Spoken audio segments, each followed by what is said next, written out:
Hi friends, ഇന്ന് നമിത എഴുതിയിരിക്കുന്നതിൻ്റെ മേലേക്ക് കിടക്കാം. മാഡം, എൻ്റെ പേര് നമിത. യഥാർത്ഥ പേരല്ല. എനിക്ക് 23 വയസ്സാകുന്നതേ ഉള്ളൂ. എനിക്ക് ഒരു വിവാഹ ജീവിതം ഉണ്ടാകുമെന്ന് തോന്നുന്നില്ല. അതിന് പിന്നിലുള്ള എൻ്റെ കഥയാണ് ഞാൻ പറയുന്നത്. എനിക്ക് ഒരു അനിയനാണുള്ളത്. അവൻ പഠിച്ചുകൊണ്ടിരിക്കുന്നു. അച്ഛനും അമ്മയും തമ്മിൽ അത്ര സ്വരച്ചേർച്ചയിലല്ല ഞങ്ങളുടെ കുടുംബത്തിൽ. സാമ്പത്തികവും വളരെ കുറവാണ്. കഷ്ടിച്ചാണ് ഡിഗ്രി വരെ പഠിച്ചത്. അത് കഴിഞ്ഞ ശേഷം അച്ഛൻ പറഞ്ഞു, നീ നിൻ്റെ കാര്യം നോക്കണം, ഇനി 5 പൈസ പോലും തരാനില്ലെന്ന്. ഡിഗ്രി കഴിഞ്ഞ് ഞാൻ ജോലിയൊക്കെ അന്വേഷിക്കുകയായിരുന്നു. കാണാൻ സുന്ദരിയായതുകൊണ്ട് പോടത്തു നിന്നൊക്കെ ജോലി തരാം, ശമ്പളം വളരെ കുറവാണ്.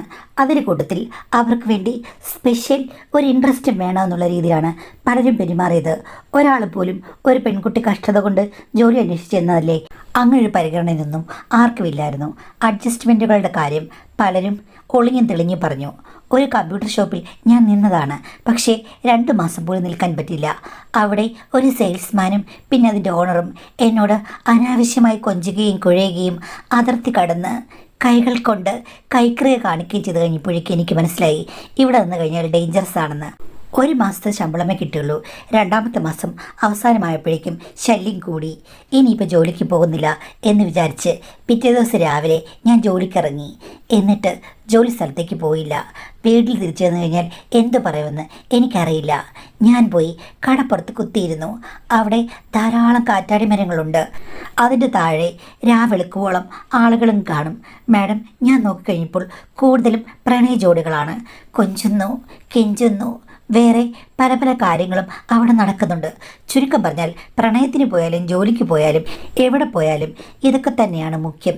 ഈ പരിപാടികളാണ് മുഖ്യം ബിഗിലെ എന്ന് എനിക്ക് മനസ്സിലായി. ഞാനതൊക്കെ വെറുതെ നോക്കിക്കൊണ്ടിരുന്നു. പൊതി കയ്യിലെടുത്തിട്ടുണ്ട്. ഉച്ചയാകുമ്പോൾ കഴിക്കാം. വെള്ളവുമുണ്ട്. അല്ലാതെ എന്ത് ചെയ്യും? പോവുകയും വരികയും ചെയ്യുന്ന പല ആളുകളും എന്നെ നോക്കുന്നുണ്ട്.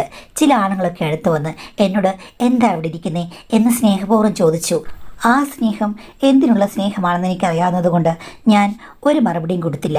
ഇത്തിരി കഴിഞ്ഞപ്പോൾ എൻ്റെ തൊട്ടപ്പുറത്ത് വന്ന് ഒരു ചുവന്ന സാരിയെടുത്ത സ്ത്രീ ഇരുന്ന് എന്തൊക്കെയോ ഫോണിൽ കൂടി സംസാരിക്കുന്നു. എന്നിട്ട് ആണുങ്ങളോട് ആവശ്യമില്ലാത്ത കാര്യങ്ങൾ പറയുന്നു. ഇന്നലെ രാത്രി വന്നിട്ടും നീ ഇത്ര പറഞ്ഞത് 1000, എന്നിട്ട് എനിക്ക് കിട്ടിയത് എത്ര? 500. എടാ, ഈ പരിപാടി എൻ്റെ അടുത്ത് നടക്കില്ല. നിൻ്റെ ഒരു കൂട്ടുകാരനുണ്ടല്ലോ, അവൻ്റെ അടുത്ത് ഞാൻ പോയി. അവനും പറഞ്ഞത് 1000 ആയിരുന്നു. അവസാനം കാര്യം കഴിയുമ്പം എനിക്ക് കിട്ടുന്നത് 500. എനിക്ക് കുടുംബം മുന്നോട്ട് കൊണ്ടുപോകേണ്ടതാണ്, അല്ലാതെ നിൻ്റെ ഒന്നും അഹങ്കാരത്തിന് ഇറങ്ങുന്നതല്ല എന്നൊക്കെ പറഞ്ഞ് അവർ എന്തൊക്കെയോ പറയുന്നു. അതിൽ കൂടുതലും തെറിവാക്കുകളാണ്. എനിക്ക് മനസ്സിലായി ആ സ്ത്രീ എങ്ങനെയുള്ളവളാണെന്ന്. 2ാമത്തെ ഫോൺ കോളിൽ മുടിഞ്ഞ തെറിയായിരുന്നു. അതുകൊണ്ട് ഒരു മരത്തിൻ്റെ ചോട്ടിൽ നിന്നും ഞാൻ കുറച്ചങ്ങോട്ട് മാറി വേറെടുത്ത് പോയിരുന്നു. മാഡം, ആ സമയത്ത് ഇത്തിരി കഴിഞ്ഞപ്പോൾ അവർ എൻ്റെ അടുത്ത് വന്നു. മോൾ എന്താ ഇവിടെ ഇരിക്കുന്നത് ചോദിച്ചു. ഞാൻ പറഞ്ഞു, ഓ, ഞാൻ വെറുതെ വന്നിരിക്കുകയാണ്. ഇന്ന് ഓഫീസിൽ ചെന്ന് കഴിഞ്ഞപ്പോഴേക്കും അവിടെ ജോബൊന്നുമില്ലായിരുന്നു. ഓഫീസ് അടവായിരുന്നു. അതറിയാതെ ഞാൻ ഇറങ്ങി തിരിച്ചതാണ്. അതെന്താ പെട്ടെന്ന് അടച്ചത്? അത് മുതലാളിയുടെ ഒരു ബന്ധു മരിച്ചുപോയെന്ന് എൻ്റെ മനസ്സിൽ വന്നു. അത് വന്നിരിക്കുകയാണ്. മോൾ എന്താ തിരിച്ച് വീട്ടിൽ പോകാതെ? ഇനിയിപ്പോൾ വീട്ടിൽ ചെന്നിട്ട് കാര്യമില്ല. ഒത്തിരി നാളായി കടപ്പുറത്ത് വന്നിട്ട്. ഇന്നിപ്പം വൈകുന്നേരം വരെ കടപ്പുറത്തിരിക്കാതെ ഞാനങ്ങ് തീരുമാനിച്ചു എന്ന് പറഞ്ഞു കഴിഞ്ഞപ്പോഴേക്കും അവരെന്നെ അടിമുടി നോക്കി. എന്നിട്ട് പറഞ്ഞു, നിന്നെ കണ്ടിട്ട് എനിക്ക് ചില സംശയങ്ങളുണ്ടെന്ന്. ഞാൻ പറഞ്ഞു, എന്ത് സംശയം? അല്ല, നീ ശരിക്കും ജോലി ഇല്ലാത്തതുകൊണ്ട് വന്നിരിക്കുകയാണെന്ന് എനിക്ക് തോന്നുന്നില്ല.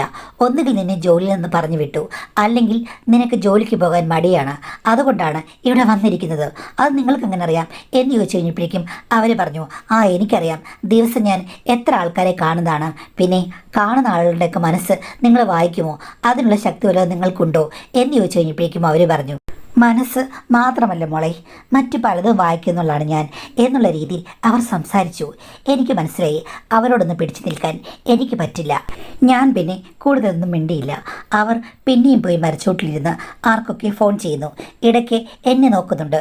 ഇവിടുന്ന് എഴുന്നേറ്റ് പോയേ പറ്റുമെന്ന് ഞാൻ വിചാരിച്ചു. അപ്പോഴാണ് വേറെ സ്ത്രീയുടെ വന്നത്. അവരെ കണ്ടു കഴിഞ്ഞാൽ ഇവരുടെ ലുക്കല്ല, നല്ല മാന്യമായ വേഷമാണ്, സുന്ദരിയുമാണ്. ഒരു 10-40 വയസ്സ് കാണും.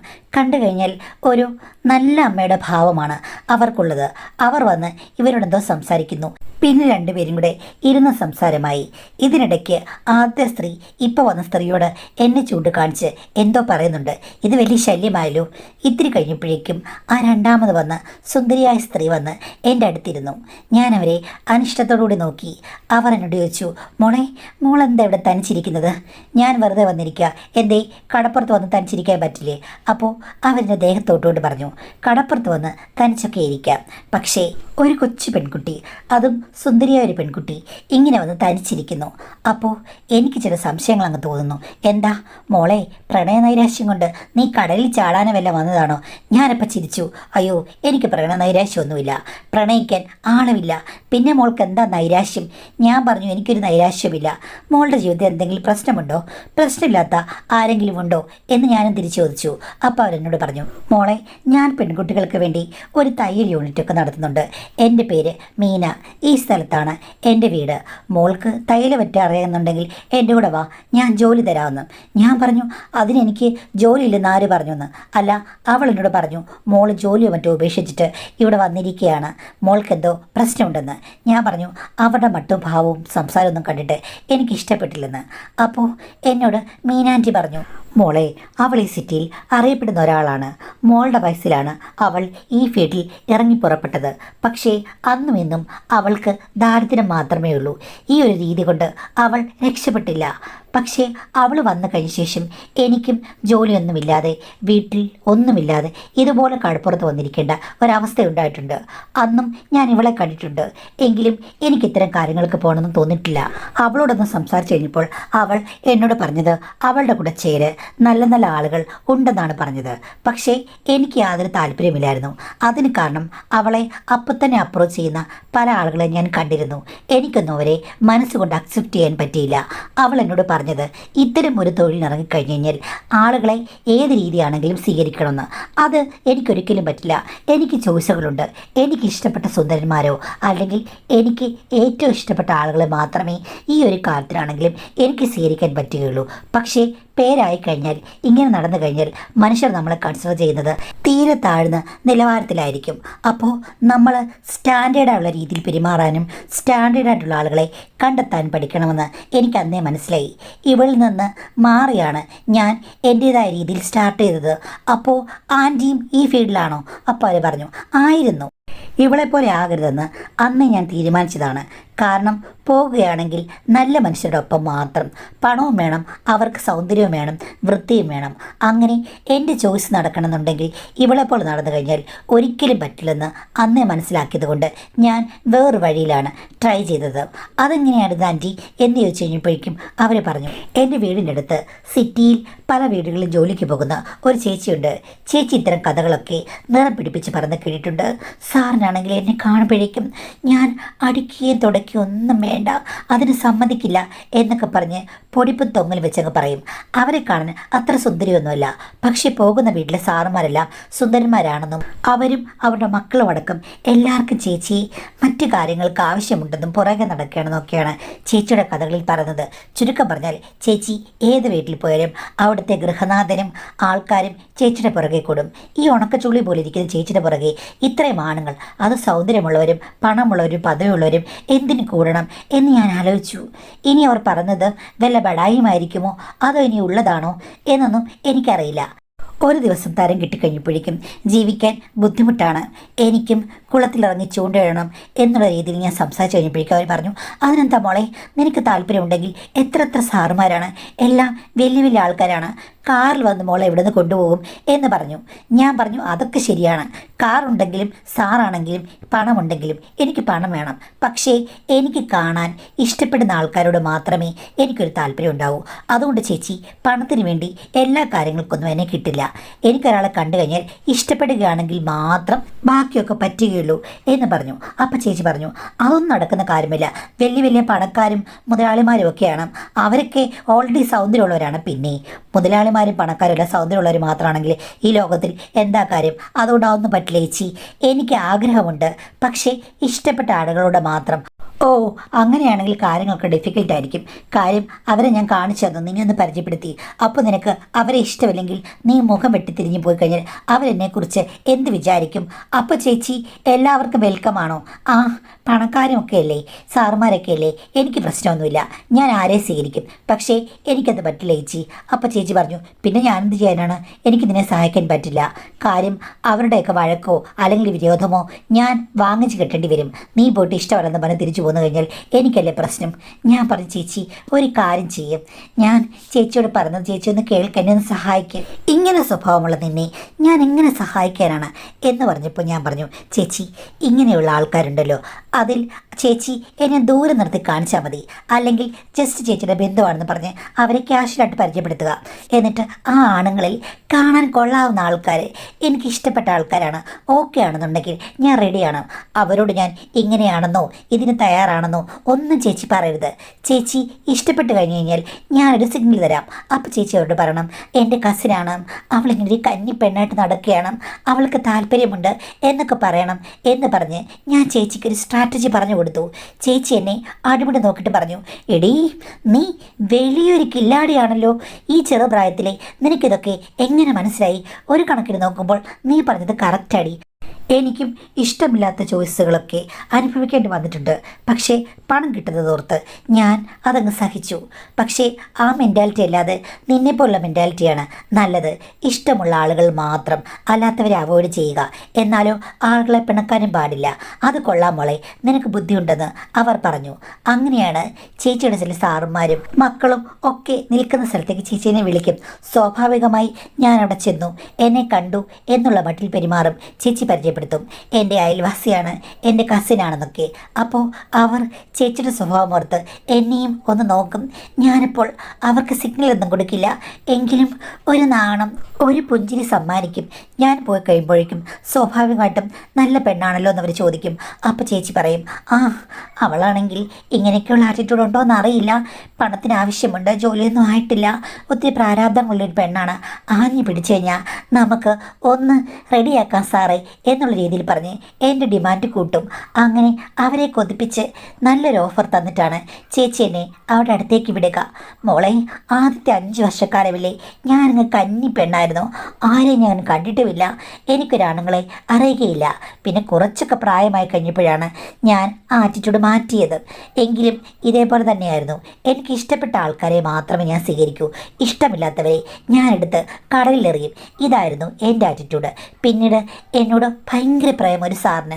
അയാൾക്ക് എന്നെ വിട്ടുപിരിയാൻ വയ്യ, കല്യാണം കഴിക്കണം. പക്ഷേ കല്യാണം കഴിക്കാനും പറ്റുകയില്ല.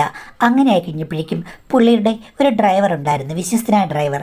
അയാളെ കൊണ്ട് എന്നെ കല്യാണം കഴിപ്പിച്ചു. അപ്പോൾ ഭർത്താവിന് പ്രശ്നമില്ലല്ലോ, സാറ് എപ്പോൾ വന്നാലും. അങ്ങനെയായിരുന്നു എൻ്റെ ജീവിതം. പിന്നീട് സാറിൽ നിന്നും എൻ്റെ ഭർത്താവിൽ നിന്നും എനിക്ക് ഓരോ കുട്ടികളുണ്ടായി. സാറിൻ്റെ സഹായം കൊണ്ടാണ് പിന്നീട് ഞാൻ ജീവിച്ചത്. പിന്നെ ആ ഫീൽഡിലേക്ക് ഞാനങ്ങനെ പോയിട്ടുമില്ല. അത്യാവശ്യം വല്ല ചില സന്ദർഭങ്ങൾ വരുമ്പോഴേക്കും എനിക്ക് ചില മോഹാവശ്യങ്ങൾ തോന്നുമ്പോൾ ഇല്ലാന്ന് ഞാൻ പറയുന്നില്ല, എങ്കിലും ഞാൻ ഇപ്പോഴും കുടുംബിനിയാണ്, ബിസിനസ് ചെയ്യുന്നുണ്ട്. അതാണ് ഞാൻ പറഞ്ഞത് മോൾക്ക് വേണമെങ്കിൽ ഒരു ജോലി തരാമെന്ന്.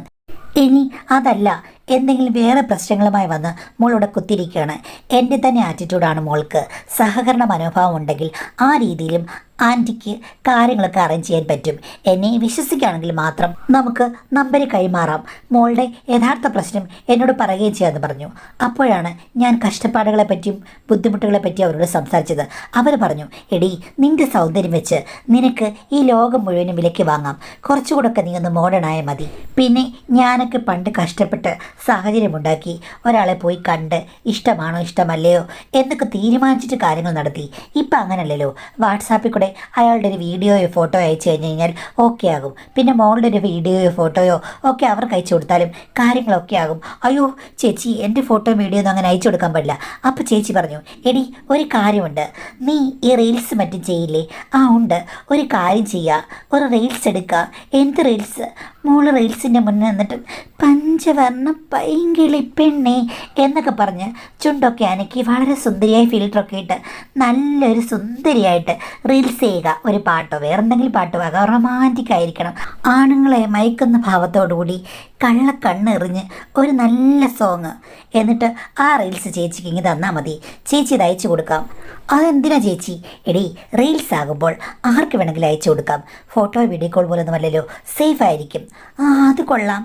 അല്ല, ചേച്ചി എന്നാണോ ഞാൻ വിളിക്കേണ്ടത്, ആൻറ്റി എന്നാണോ വിളിക്കുന്നത്? നീ എന്തെങ്കിലും വിളിക്ക്, എനിക്ക് പ്രശ്നമൊന്നുമില്ല, തെറി വിളിക്കാതിരുന്നാൽ മതി എന്ന് പറഞ്ഞു. അത് കേട്ട് ഞാൻ ചിരിച്ചു. അങ്ങനെ മീന എനിക്ക് ഒത്തിരി കാര്യങ്ങൾ ഉപദേശിച്ചു തന്നു. എന്നോട് തീരുമാനം എടുക്കാൻ പറഞ്ഞിട്ടാണ് നമ്പറൊക്കെ എക്സ്ചേഞ്ച് ചെയ്തിട്ട് ഞാൻ വീട്ടിലേക്ക് പോയത്. എനിക്കവിടെ ചെന്ന് കഴിഞ്ഞപ്പോഴേക്കും ഇനി ഇവർ ഫ്രോഡ് വലുതുമാണോ, ഇത്തരം പെണ്ണുങ്ങളൊക്കെ കൊണ്ട് കുഴിയിൽ ചാടിക്കുമോ, അങ്ങനെ ഒത്തിരി ചിന്തകളുണ്ടായിരുന്നു. എങ്കിലും അവരുടെ ഐഡിയ കൊള്ളാം.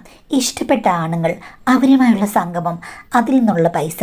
പക്ഷേ ആദ്യം എന്ന സ്ത്രീയുടെ കൂടെ ചേർന്ന് കഴിഞ്ഞാൽ അവരെ പോലെയായി പോകും. 500,000 വേണ്ടി ആൾക്കാരോട് തർക്കിക്കേണ്ടി വരും. എന്തായാലും നല്ലൊരു കല്യാണമോ നല്ലൊരു ജോലിയോ എനിക്ക് ഉടനെ കിട്ടും തോന്നുന്നില്ല. വീട്ടിലെ സാമ്പത്തികവും ഉടനെ ശരിയാകാൻ തോന്നുന്നില്ല. ഒരു നല്ല ജോലി കിട്ടാൻ എന്ത് പാടാണ്. പിന്നെ കിട്ടിയാലോ 15,000 രൂപയാണ്. ഇനി ആ 15,000-ത്തേക്കാൾ കൂടുതൽ രൂപയ്ക്ക് വേണ്ടി നമ്മൾ ചിലപ്പോൾ അഡ്ജസ്റ്റ് ചെയ്യേണ്ടി വരും. എന്തെങ്കിലും പ്രയോജനമുണ്ടോ? അതുമില്ല. അതിലും നല്ലത് ഈ ആൻറ്റി പറഞ്ഞ വഴിയാണെന്ന് എനിക്ക് മനസ്സിലായി. ഞാൻ സമ്മതം അറിയിച്ചു. പുള്ളിക്കാരി പറഞ്ഞതുപോലെ 2-3 റീൽസ് ഞാൻ ചെയ്തു കൊടുത്തു. അതിൽ എൻ പ്രിയന് മാത്രം ഞാൻ തരും എന്ന് പറഞ്ഞ് ഞാൻ നല്ല രീതിയിൽ അങ്ങ് അഭിനയിച്ചതായിരുന്നു ചേച്ചിക്ക് കൂടുതൽ ഇഷ്ടപ്പെട്ടത്. അവർ എന്നെ ഒത്തിരി അഭിനന്ദിച്ചു. ഇത് കണ്ടാൽ വീഴാത്തവരും വീഴും എന്ന് പറഞ്ഞു. ഇത് കൊടുത്തു കഴിഞ്ഞ് 2-3 മണിക്കൂർ കഴിഞ്ഞപ്പോഴേക്കും 10 ഫോട്ടോയും വീഡിയോ ഒക്കെ എനിക്ക് അയച്ചു തന്നു. നോക്ക്, ഇതിലാരെയാണ് നീ ആദ്യമായിട്ട് സെലക്ട് ചെയ്യുന്നത് എന്ന് ചോദിച്ചു. ഞാൻ പറഞ്ഞു, ആരെ സെലക്ട് ചെയ്യണം, എല്ലാം കൊള്ളാം. ആൻറ്റിയുടെ കയ്യിൽ ഇത്രയും അധികം കളക്ഷൻസോ, പിന്നെ എത്ര സുന്ദരന്മാരാടി സൗന്ദര്യമുള്ളൊരു പെണ്ണിന് വേണ്ടി മോഹിച്ച് നിൽക്കുന്നത്. ഇപ്പോൾ പെണ്ണുങ്ങളെ കിട്ടാനില്ലെന്ന്, പെണ്ണുങ്ങളുടെ അംഗസംഖ്യ വളരെ കുറവല്ലേ സമൂഹത്തിൽ. നിന്നെപ്പോലൊരു പെണ്ണ് തയ്യാറായി കഴിഞ്ഞാൽ ആരും ലക്ഷങ്ങൾ മുടക്കും. ചേച്ചി, ആദ്യത്തെ സ്റ്റെപ്പിന് എനിക്ക് എത്ര കിട്ടും? ചേച്ചി പറഞ്ഞു, നിനക്ക് ഞാൻ 1 ലക്ഷമെങ്കിലും വാങ്ങിത്തരും. നീ ഇതിലാരെ സെലക്ട് ചെയ്താലും നിനക്ക് 1 ലക്ഷം കിട്ടും. 1 ലക്ഷമൊക്കെ കിട്ടുമോ ചേച്ചി? ആ എടീ, കിട്ടും. കാര്യം വിദേശത്തു നിന്ന് വന്ന പല ആൾക്കാരും ഇതിലുണ്ട്. അവർക്കാണെങ്കിൽ നിന്നെപ്പോലെ ഒരു പെൺകുടി, അതായത് കന്യായിരിക്കണം. അതുമാത്രമല്ല, നല്ല ബിൽഡപ്പ് ഞാൻ കൊടുത്തിട്ടുണ്ട്. കാര്യം നീ നല്ലൊരു തറവാട്ടിലെ പെൺകുടിയാണ്. നിനക്ക് സത്യം പറഞ്ഞാൽ സാമ്പത്തികമായ ബുദ്ധിമുട്ട് കൊണ്ട് മാത്രമാണ് ഇങ്ങനെ നല്ലൊരു ബന്ധം, കല്യാണാലോചന പോലെയാണ് ഞാൻ പറയുന്നത്, എങ്കിൽ മാത്രമേ, വളരെ സേഫ് ആണെങ്കിൽ മാത്രമേ നീ പഠിപ്പുര താണ്ടി ഇറങ്ങുമെന്നാണ് ഞാൻ പറഞ്ഞിട്ടുള്ളത്. ഒന്നും നിനക്കറിയില്ല. അതുകൊണ്ട് നിനക്ക് നല്ല ഡിമാൻഡുണ്ട്. പിന്നെ നാട്ടിലൊക്കെ ഉള്ള ആൾക്കാരാണെങ്കിൽ 10,000-30,000 തരും. പക്ഷേ ഇങ്ങനെയുള്ളവർ എത്ര ലക്ഷം രൂപ വേണമെങ്കിലും ചിലവഴിക്കും. ഇഷ്ടപ്പെടണമെന്നേ ഉള്ളൂ. ഇവർക്കെല്ലാം നിന്നെ ഇഷ്ടപ്പെട്ട മോളെ, നീ ഏതാ സെലക്ട് ചെയ്യുന്നത്? ദേ ഇതാണ് വിദേശ രാജ്യത്തുനിന്ന് വന്നവർ എന്ന് പറഞ്ഞു. അതിൽ 4 പേരുണ്ടായിരുന്നു. അതിലൊരാളെ ഞാൻ സെലക്ട് ചെയ്തു. കക്ഷിക്ക് ഒരു 40 വയസ്സ് കാണും. 40 വയസ്സുള്ള ആണുങ്ങളോട് എന്തായാലും ചെറിയ പെണ്ണുങ്ങൾക്ക് ഒരു അട്രാക്ഷൻ തോന്നും. കാര്യം അവർക്കാണ് ഒരു മെയ്ക്കരുത്തും കൈക്കരുത്തും സൗന്ദര്യവും കട്ടമീശയും പിരിഞ്ഞ് പല പല കാര്യങ്ങളുമുള്ളത്. അപ്പോൾ സ്വപ്നങ്ങൾ നെയ്യുമ്പോൾ ചെറുപ്പക്കാരെക്കാൾ നല്ലത് എനിക്ക് തോന്നുന്നു ഒരു 40 ഏജിലുള്ളവരാണെന്ന്. അതുകൊണ്ടല്ലേ പല കൊച്ചു പെൺകുട്ടികൾക്കും മുതിർന്ന പുരുഷന്മാരോട് ഒരു ക്രഷ്. അങ്ങനെ ഞാൻ അദ്ദേഹത്തെ സെലക്ട് ചെയ്തു. വളരെ പേടിച്ചാണ് ഞാൻ ആ ഹോട്ടൽ റൂമിലേക്ക് പോയത്. ആൻറ്റിയുടെ എല്ലാ സഹായവും ഉണ്ടായിരുന്നു. ആൻറ്റി പറഞ്ഞു, അവൾക്ക് ഒന്നും അറിയില്ല കേട്ടോ, നിങ്ങൾ വളരെ സൂക്ഷിച്ച് പ്രണയാതുരമായി വേണം അവളോട് പെരുമാറാനെന്ന്. ആൻറ്റി പോയി കഴിഞ്ഞപ്പോഴേക്കും അയാൾ എന്നെ ഇഷ്ടമായെന്ന് ചോദിച്ചു. ഞാൻ നാണത്തോടെ ഇഷ്ടമായെന്ന് പറഞ്ഞു. മോൾക്ക് ശരിക്കും ഒരനുഭവം ഇല്ലെന്ന് ചോദിച്ചു. ഞാൻ പറഞ്ഞു, എനിക്കൊന്നുമില്ല, അതുകൊണ്ട് എനിക്കിത്തിരി പേടിയുണ്ടെന്ന് പറഞ്ഞു. അപ്പോൾ പുള്ളി പറഞ്ഞു, സാരമില്ല, പതുക്കെ ചുരം കയറി നമുക്ക് മുകളിൽ ചെല്ലാമെന്ന്. അദ്ദേഹത്തിന് എന്നോട് ഭയങ്കര പ്രണയം പോലെയുള്ള പെരുമാറ്റമായിരുന്നു. ഒരാണിൽ നിന്നും ഞാൻ പ്രതീക്ഷിച്ചത് അതായിരുന്നു. സ്നേഹപൂർവമായ മൃദുവായ പരിചരണങ്ങൾ. വളരെ പതുക്കെയാണ് ലോറി ചുരം കയറിയത്. ഇടയ്ക്ക് ലോറി കുളത്തിലേക്ക് വീണോ എന്നെനിക്ക് തോന്നിപ്പോയി. ഇടയ്ക്ക് ആടിയും ഉലഞ്ഞും മുന്നോട്ട് പോയ ലോറി ചുരം കയറി കഴിഞ്ഞപ്പോഴേക്കും പിന്നെ പറയണ്ട, നേരെ സ്പീഡിലോടി ലക്ഷ്യസ്ഥാനത്തേക്ക് കൊണ്ടുപോയി ചരക്കിറക്കാനുള്ള ഒരാവേശമായിരുന്നു. അങ്ങനെ ചില പ്രശ്നങ്ങളൊക്കെ ഉണ്ടായെങ്കിലും 2-3 വട്ടം അന്ന് ചുരം കയറിയിട്ടാണ് ലോറി ഡ്രൈവർ ലോറി കൊണ്ട് ഒന്നൊതുക്കിയിട്ടത്. പക്ഷേ അതിനിടയിൽ ഞാൻ നല്ല പരീക്ഷണയായിരുന്നു. എനിക്ക് സാരമായ ചില പ്രശ്നങ്ങളും ഉണ്ടായതുപോലെ തോന്നി. കാര്യം സഹിക്കാനൊക്കെ ഇത്തിരി പാടായിരുന്നു. എങ്കിലും എനിക്ക് കിട്ടിയ ക്യാഷ് പറഞ്ഞതിലും കൂടുതലായിരുന്നു. ചേച്ചിക്ക് 10,000 രൂപ കമ്മീഷൻ കിട്ടി. അവർക്ക് പിന്നെ പണത്തോട് വലിയ മോഹമൊന്നുമില്ല. ഒരു 10,000 രൂപ കിട്ടിയാൽ മതി. അങ്ങനെയാണ്. ഇങ്ങനെയൊക്കെ പറഞ്ഞാലും ചുരം കയറിയത് കൊണ്ട് എനിക്ക് ഭയങ്കര ക്ഷീണമായിരുന്നു. 10 ദിവസത്തേക്ക് പിന്നെ ഞാൻ ഒന്നും ഓർത്തില്ല. ചേച്ചി പറഞ്ഞു, സാരമില്ല, പോകെ പോകെ എല്ലാം ശീലമാകുമെന്ന്. മാഡം, അങ്ങനെ അന്ന് മുതൽ ഇന്ന് വരെ ഞാൻ കന്നിപ്പെണ്ണായി മുന്നോട്ട് പോവുകയാണ്. ധാരാളം മാറ്റങ്ങൾ എനിക്കുണ്ടായെങ്കിലും പല പുരുഷന്മാർക്കും ഞാൻ ചെറിയ പ്രായമായതുകൊണ്ട് കന്നിക്കുട്ടിയാണെന്ന് പറഞ്ഞു കഴിഞ്ഞാൽ അവരങ്ങ് വിശ്വസിക്കും. എല്ലാവരുടെ അടുത്ത് ഒരേ സ്വഭാവമാണ്, ഒന്നും അറിയില്ല, നാണം അഭിനയിക്കുക, അത് കഴിഞ്ഞിട്ട് മാത്രം എല്ലാം അവരുടെ കൂട്ടത്തിൽ ചേരുക, അവരെ നിർബന്ധിച്ചാൽ മാത്രം കാര്യങ്ങൾ മുന്നോട്ട് കൊണ്ടുപോകുക. ഇങ്ങനെയൊരു സ്ട്രാറ്റജി ഞാൻ സ്വീകരിച്ചിരിക്കുകയാണ്. എൻ്റെ സ്ട്രാറ്റജി മൂലം എനിക്കിപ്പോൾ കിട്ടിയിരിക്കുന്നത് നല്ലൊരു ജീവിതമാണ്. പണം ഇഷ്ടം പോലെയുണ്ട്. ജോലിക്ക് പോകാമെന്ന് പറഞ്ഞാണ് ഞാൻ വീട്ടിൽ നിന്ന് ഇറങ്ങുന്നത്. ഓഫീസിലെ ആവശ്യങ്ങൾക്ക് വേണ്ടി ദൂരെ പോകുകയാണെന്ന് പറഞ്ഞും ഞാൻ പോകാറുണ്ട്. ചെറുപ്രായത്തിലെ എൻ്റെ കയ്യിൽ പണം കുമിഞ്ഞുകൂടി ഇല്ലെന്ന് ഞാൻ പറയുന്നില്ല.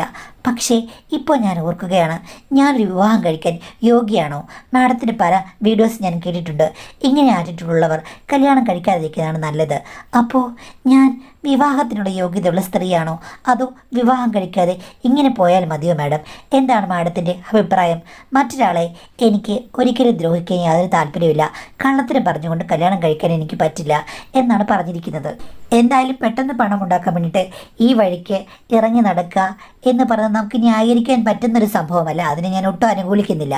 പക്ഷേ നിങ്ങളുടെ ഇഷ്ടാനുസരിച്ച് നിങ്ങൾ ജീവിക്കുന്നു, അതിൻ്റെ നിയന്ത്രണം എൻ്റെ കഴിവല്ല. അതുകൊണ്ട് ഞാൻ അതിനെപ്പറ്റി ഒന്നും പറയുന്നില്ല. ഇപ്പോൾ ഇങ്ങനെയുള്ള ഒരാൾക്ക് കല്യാണം കഴിക്കാമോ എന്ന് ചോദിച്ചു കഴിഞ്ഞാൽ പേരിന് പല ആൾക്കാർക്കും ഭർത്താക്കന്മാരുണ്ടല്ലോ. എല്ലാ ആൾക്കാരും ഇപ്പോൾ സദാചാരത്തിൽ മാത്രം അങ്ങോട്ടും ഇങ്ങോട്ടും പരസ്പരം വിശ്വസിച്ച് താമസിക്കുന്ന ജീവിക്കുന്ന ഭാര്യ ഭർത്താക്കന്മാരാണോ? അല്ല. അവർക്ക് ഇതുപോലെയൊക്കെയുള്ള രഹസ്യങ്ങൾ കാണും. അങ്ങോട്ടും ഇങ്ങോട്ടും മനസ്സിലാക്കിയിട്ട് ആർക്കും എന്ത് വേണമെങ്കിലും, എന്ത് തരികിട വേണമെങ്കിലും കാണിക്കാം, നല്ലത് വേണമെങ്കിലും കാണിക്കാം. അങ്ങനെ ലോകമാണ്. അപ്പം നിങ്ങൾക്ക് ഭർത്താവ് വേണമെന്നുണ്ടെങ്കിൽ, ഫാമിലി വേണമെന്നുണ്ടെങ്കിൽ നിങ്ങളുടെ മനസ്സറിയുന്ന അതേ സെയിം വേവ് ലെങ്തുള്ള ഒരാളെ കണ്ടുപിടിക്കണം. ഒരു കള്ളനും കള്ളിക്കൂടാണെങ്കിൽ അവരുടെ ജീവിതം സ്മൂത്താകും.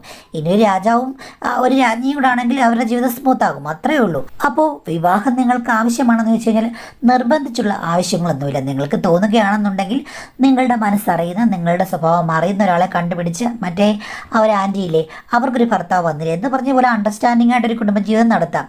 ഇനി അതല്ല, ഏതെങ്കിലും ഒരു സമയത്ത് നിർത്തണം തോന്നിക്കഴിഞ്ഞാൽ ഒരാളോട് പറഞ്ഞ് എനിക്ക് ഇങ്ങനെയായിരുന്നു എന്ന് പറഞ്ഞിട്ട് അവിടെ വെച്ച് നിർത്തി നല്ലൊരു ജീവിതം ആരംഭിക്കാം. അല്ലെങ്കിൽ അണ്ടർസ്റ്റാൻഡിംഗ് ഉള്ള ഒരു പാർട്ട്ണറെ കണ്ടുപിടിക്കാം. ഇനിയിപ്പോൾ കല്യാണം കഴിച്ചില്ലെങ്കിലും പ്രത്യേകിച്ചൊന്നും സംഭവിക്കില്ല. എങ്കിലും സ്ത്രീ എന്നുള്ള നിലയ്ക്ക് ഒരു ഫാമിലി വേണമെന്നുണ്ടെങ്കിൽ നിങ്ങൾക്ക് ഇതുപോലെയുള്ള ഏതെങ്കിലും ഓപ്ഷനിൽ നിന്ന് ഒന്ന് തിരഞ്ഞെടുത്ത് മുന്നോട്ട് കൊണ്ടുപോകാം. അല്ലാതെ വേറൊരാളെ എന്തായാലും എനിക്ക് കളിപ്പിക്കാനൊന്നും താല്പര്യമില്ല എന്ന് പറഞ്ഞത് വലിയൊരു കാര്യമാണ്. സ്വന്തം കാര്യങ്ങൾ പറഞ്ഞിട്ട് മാത്രമേ കല്യാണം കഴിക്കൂ എന്ന് പറയുമ്പോഴേക്കും അത് അക്സെപ്റ്റ് ചെയ്യുന്ന ഒരാളെ കല്യാണം കഴിക്കുക. മറച്ചു വെച്ചിട്ടുള്ള കല്യാണം എപ്പോഴും പ്രശ്നങ്ങളാണ്. ശരിയാണ്, ശീലാതെ ചമേണ്ട ആവശ്യമില്ല. ഇങ്ങനെയായിരുന്നു, ഇനി ഞാൻ നിർത്തുന്നു, നമുക്ക് നന്നായി ജീവിക്കാം എന്ന് പറഞ്ഞ് ജീവിതം തുടങ്ങാം. അല്ലെങ്കിൽ ഇതിൻ്റെ കൂട്ടത്തിൽ തന്നെ ചേരൂ എന്ന് പറഞ്ഞ് ജീവിതം തുടങ്ങാം. ഒക്കെ ചെയ്യാം. പിന്നെ എന്തായാലും മറച്ചു വെച്ച് കല്യാണം കഴിക്കാതിരിക്കുകയാണ് നല്ലത്. കല്യാണം അത്യാവശ്യമാണെങ്കിൽ മാത്രമേ കഴിക്കാവൂ. പിന്നെ എപ്പോഴും സൂക്ഷിക്കുക. ചെറിയ പ്രായത്തിലെ രോഗങ്ങളും അബദ്ധങ്ങളും ഒന്നും വരാതിരിക്കാൻ ശ്രദ്ധിക്കുക. കാര്യം ഇപ്പോൾ സുന്ദരന്മാരാണെങ്കിലും പണക്കാരാണെങ്കിലും അബദ്ധങ്ങളോ രോഗങ്ങളോ ആർക്ക് വേണമെങ്കിലും വരാം. അപ്പോൾ അതൊക്കെ ശ്രദ്ധിച്ച് മുന്നോട്ട് പോകാം. എന്തായാലും ഈ ഒരു കഥയെ ഞാൻ പ്രോത്സാഹിപ്പിക്കുന്നില്ല. ചോദിച്ചതിന് മറുപടി മാത്രമേ ഞാൻ പറഞ്ഞിട്ടുള്ളൂ കേട്ടോ.